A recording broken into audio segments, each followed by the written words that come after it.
네, 이번에는 키워드 영역에서도 어디에도 속하지 않는 기타 내용을 한번 이렇게 다 합해서 설명을 드려볼까 합니다.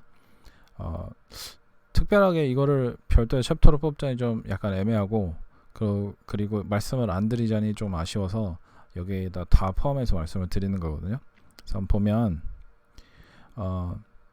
키워드가 열심히 한다고 해서 다 인덱싱이 되진 않아요. 그러니까 뭐 아마존에서 그 검색이 되고 그다음에 클릭이 일어나지 않으면 사실은 이제 인덱싱이 쉽진 않거든요. 그래서 우리가 이제 광고를 하는 것도 있는데 무조건 인덱싱이 되게 하고 싶으면 그 백엔드에 상품 에딧 버튼 누르면 그 백엔드로 들어가잖아요.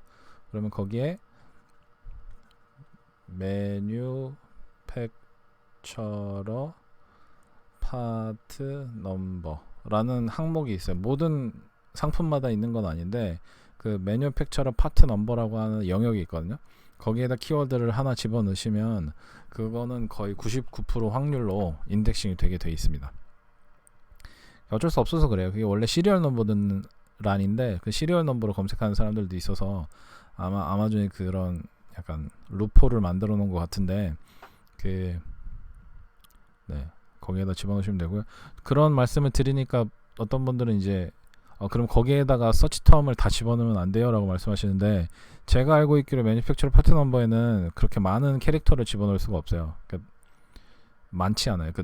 그 영역이 그렇게 어차피 하나밖에 없고 서치 텀은 5개까지 늘릴 수 있잖아요. 근데 이건 하나밖에 없고, 그리고 어차피 시리얼 넘버 같은 걸 집어넣는 거기 때문에 캐릭터 수 제한을 좀 작게 해놓은 걸로 알고 있습니다. 그리고 사실 이걸 어뷰징하는 걸 보면 아마존에서도 그렇게 달가워하진 않을 거잖아요. 그러니까 웬만하면 필요로 하는 키워드 하나 또는 2개 정도만 집어넣으시는 걸 추천을 드리고요. 그리고 인덱싱이 된 걸 확인을 하셨으면 바로 지우세요.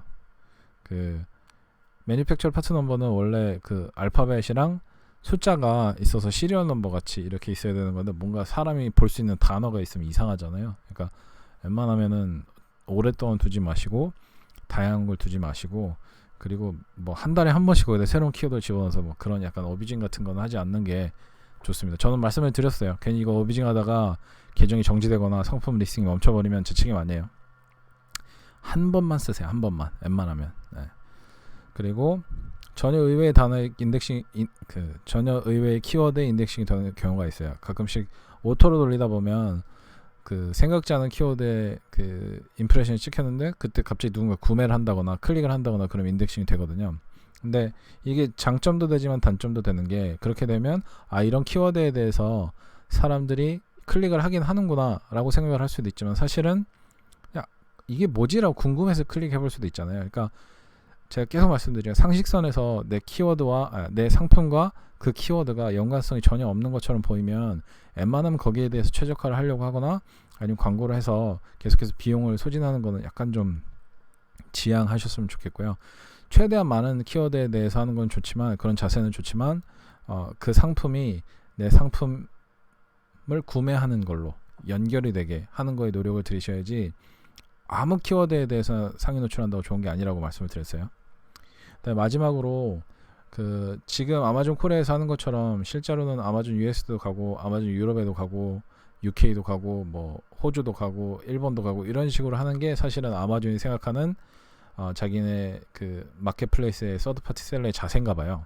그러니까 여기서는 계속해서 다른 마켓플레이스로 들어가서 계속 니네 상품을 올려라 이렇게 얘기하고 있는데, 사실은 우리 같은 셀러 입장에서 다른 마켓이나 다른 그 대륙으로 넘어가는 게 리스크잖아요. 근데 그 리스크를 어떤 그 보상도 없이 그냥 니네가 알아서 해라고 하는 것은 좀 약간 무책임하다고 저는 생각이 들거든요.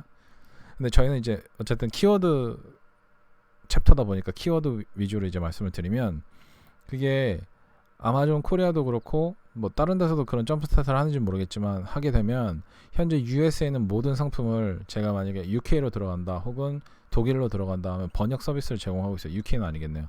일본이나 뭐 독일로 들어가면 아마존 코리아에서 번역 서비스를 제공을 하거든요. 그러다 보니까 제가 SKU가 1000개다. 그럼 1000개의 상품을 번역을 해주는 걸로 저는 알고 있어요.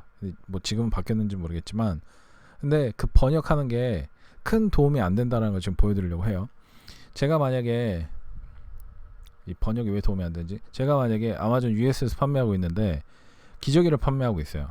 그럼 제가 아마존 UK나 아마존 오스트레일리아로 들어가면 사실 영어는 번역할 필요가 없잖아요. 같이 영어를 쓰는 나라인데, 근데 이게 번역은 아니지만 그 뭔가 좀 이상한 걸 좀 보여드릴게요. 영국에서는 기저귀를 네피라고 한대요. 왜 그런지는 모르겠어요. 저도 영국에 가본 적도 없고 살아본 적도 없어서. 근데 같은 영어를 쓰는 나라인데도 불구하고 영국이랑 미국이 기저귀라는 상품을 지칭하는 단어가 달라요. 또 하나는 포셋이라고 하는 단어가 있어요. 이거 수도꼭지인데 이거를 탭이라고 한대요. 근데 실제로 미국에서도 그냥 수돗물 그럴 때 탭 워터 이러거든요.